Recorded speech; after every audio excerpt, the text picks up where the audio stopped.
بسم اللہ الرحمن الرحیم۔ ابرہ کا انجام۔ ابرہ کے ہاتھی کو اٹھانے کی مسلسل کوشش جاری تھی کہ اچانک سمندر کی طرف سے ان کی طرف اللہ تعالیٰ نے ابابیلوں کو بھیج دیا۔ وہ ٹڈیوں کے جھنڈ کی طرح آئے۔ دوسری طرف عبد المطلب مکہ میں داخل ہوئے، حرم میں پہنچے اور کعبے کے دروازے کی زنجیر پکڑ کر ابرہ اور اس کے لشکر کے خلاف فتح کی دعا مانگی۔ ان کی دعا کے الفاظ یہ تھے: اے اللہ، یہ بندہ اپنے قافلے اور اپنی جماعت کی حفاظت کر رہا ہے، تو اپنے گھر یعنی بیت اللہ کی حفاظت فرما۔ ابرہ کا لشکر فتح نہ حاصل کر سکے، ان کی طاقت تیری طاقت کے آگے کچھ بھی نہیں۔ آج صلیب کامیاب نہ ہو۔ صلیب کا لفظ اس لیے بولا گیا کہ ابرہ عیسائی تھا اور صلیب کو عیسائی اپنے نشان کے طور پر ساتھ لے کر چلتے ہیں۔ اب انہوں نے اپنی قوم کو ساتھ لیا اور ہیرا پہاڑ پر چڑھ گئے، کیونکہ ان کا خیال تھا وہ ابرہ کا مقابلہ نہیں کر سکیں گے۔ اور پھر اللہ تعالیٰ نے پرندوں کے جھنڈ بھیج دیے۔ یہ پرندے چڑیا سے قدرے بڑے تھے۔ ان میں سے ہر پرندے کی چونچ میں پتھر کے 3 ٹکڑے تھے۔ یہ پتھر پرندوں نے ابرہ کے لشکر پر گرانا شروع کیے۔ جو ہی یہ پتھر ان پر گرے، ان کے ٹکڑے ٹکڑے ہو گئے، بالکل اسی طرح جیسے آج کسی جگہ اوپر سے بم گرایا جائے تو جسموں کے ٹکڑے اڑ جاتے ہیں۔ ابرہ کا ہاتھی محمود البتہ ان کنکریوں سے محفوظ رہا، باقی سب ہاتھی تہس نہس ہو گئے۔ یہ ہاتھی 13 عدد تھے، سب کے سب کھائے ہوئے نحوست کے مانند ہو گئے، جیسا کہ سورۃ الفیل میں آتا ہے۔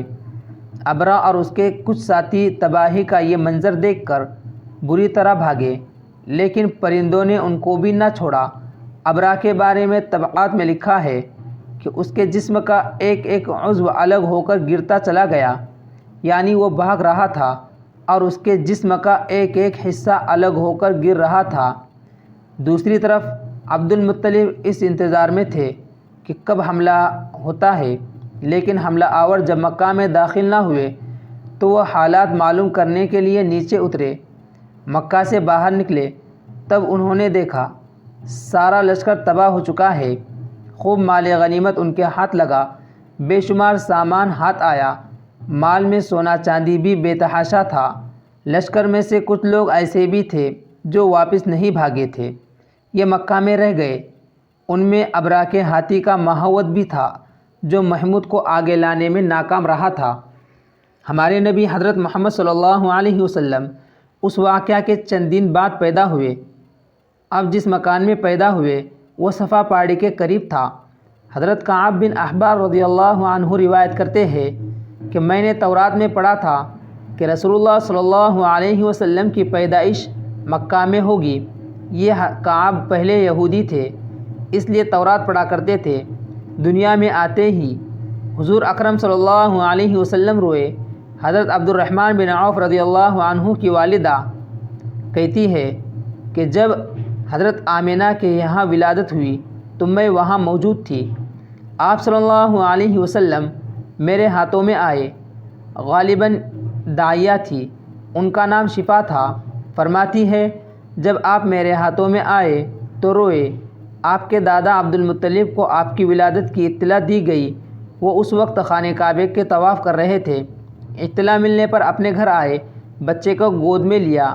اس وقت آپ کی والدہ نے ان سے کہا، یہ بچہ عجیب ہے، سجدے کی حالت میں پیدا ہوئے ہے، یعنی پیدا ہوتے ہی اس نے پہلے سجدہ کیا، پھر سجدے سے سر اٹھا کر انگلی آسمان کی طرف اٹھائی۔ عبد المطلب نے آپ کو دیکھا، اس کے بعد آپ کو کعبے میں لے آئے، آپ کو گود میں لے رہے اور طواف کرتے رہے، پھر واپس لا کر حضرت آمنہ کو دیا۔ آپ کو عرب کے دستور کے مطابق ایک برتن سے ڈھانپا گیا، لیکن وہ برتن ٹوٹ کر آپ کے اوپر سے ہٹ گیا۔ اس وقت آپ اپنا انگوٹھا چوستے نظر آئے۔ اس موقع پر شیطان بری طرح چیخا۔ تفسیر ابن مخلد میں ہے کہ شیطان صرف 4 مرتبہ چیخا۔ پہلی بار اس وقت جب اللہ تعالیٰ نے اسے ملعون ٹھہرایا، دوسری بار اس وقت جب اسے زمین پر اتارا گیا، تیسری بار اس وقت چیخا جب حضرت صلی اللہ علیہ وسلم کی پیدائش ہوئی، اور چوتھی مرتبہ اس وقت جب نبی کریم صلی اللہ علیہ وسلم پر سورہ فاتحہ نازل ہوئی۔ اس موقع پر حضرت حسان بن ثابت رضی اللہ عنہ کہتے ہیں میں 8 سال کا تھا، جو کچھ دیکھتا اور سنتا تھا اس کو سمجھتا تھا۔ ایک صبح میں نے یثرب یعنی مدینہ منورہ میں ایک یہودی کو دیکھا، وہ ایک اونچے ٹھیلے پر چڑھ کر چلا رہا تھا۔ لوگ اس یہودی کے گرد جمع ہو گئے اور بولے کیا بات ہے، کیوں چیخ رہے ہو؟ یہودی نے جواب دیا احمد کا ستارہ طلوع ہو گیا ہے اور وہ آج رات پیدا ہو گئے ہیں۔ حضرت حسان بن ثابت رضی اللہ عنہ بعد میں 60 سال کی عمر میں مسلمان ہوئے تھے۔ 120 سال کی عمر میں انہوں نے وفات پائی، گویا ایمان کی حالت میں 60 سال زندہ رہے۔ بہت اچھے شاعر تھے، نبی کریم صلی اللہ علیہ وسلم کی اپنے اشعار میں تعریف کیا کرتے تھے اور دشمنوں کی برائی اشعار میں بیان کرتے تھے۔ غزوات کے موقع پر اشعار کے ذریعے مسلمانوں کو جوش دلاتے تھے۔ اسی بنیاد پر انہیں شاعر رسول کا خطاب ملا تھا۔ حضرت کعب بن احبار رضی اللہ عنہ فرماتے ہیں کہ میں نے تورات میں پڑھا ہے کہ اللہ تعالیٰ نے حضرت موسیٰ علیہ السلام کو حضرت صلی اللہ علیہ وسلم کی ولادت کے وقت کی خبر دے دی تھی، اور حضرت موسیٰ علیہ السلام نے اپنی قوم بنی اسرائیل کو اس کی اطلاع دے دی تھی۔ اس سلسلے میں انہوں نے فرمایا تھا تمہارے نزدیک جو مشہور چمکدار ستارہ ہے، جب وہ حرکت میں آئے گا تو وہی وقت رسول صلی اللہ علیہ وسلم کی پیدائش کا ہوگا۔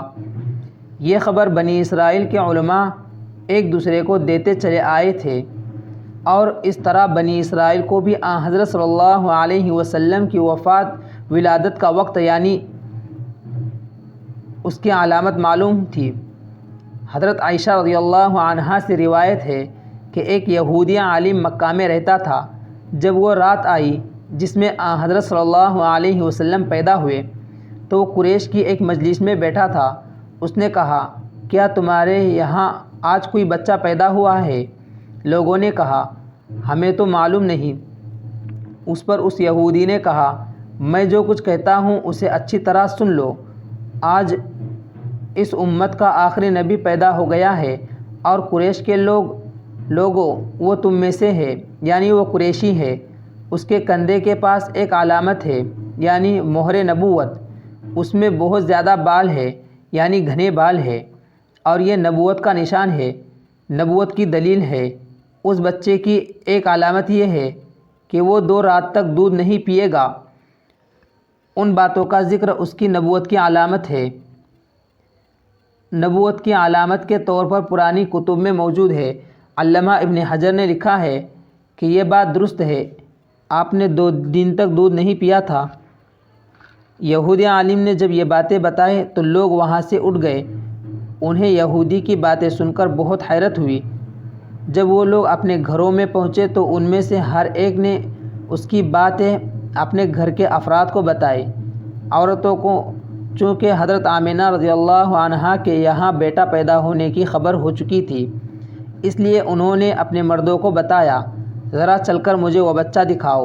لوگ اسے ساتھ لیے حضرت آمنہ رضی اللہ عنہا کے گھر کے باہر آئے، ان سے بچہ دکھانے کی درخواست کی۔ آپ نے بچے کو کپڑے سے نکال کر انہیں دے دیا۔ لوگوں نے آپ کے کندھے پر سے کپڑا ہٹا دیا۔ یہودی کی نظر چوں ہی مہر نبوت پر پڑی، وہ فوراً بے ہوش ہو کر گر پڑا۔ اسے ہوش آیا تو لوگوں نے اس سے پوچھا تمہیں کیا ہو گیا تھا؟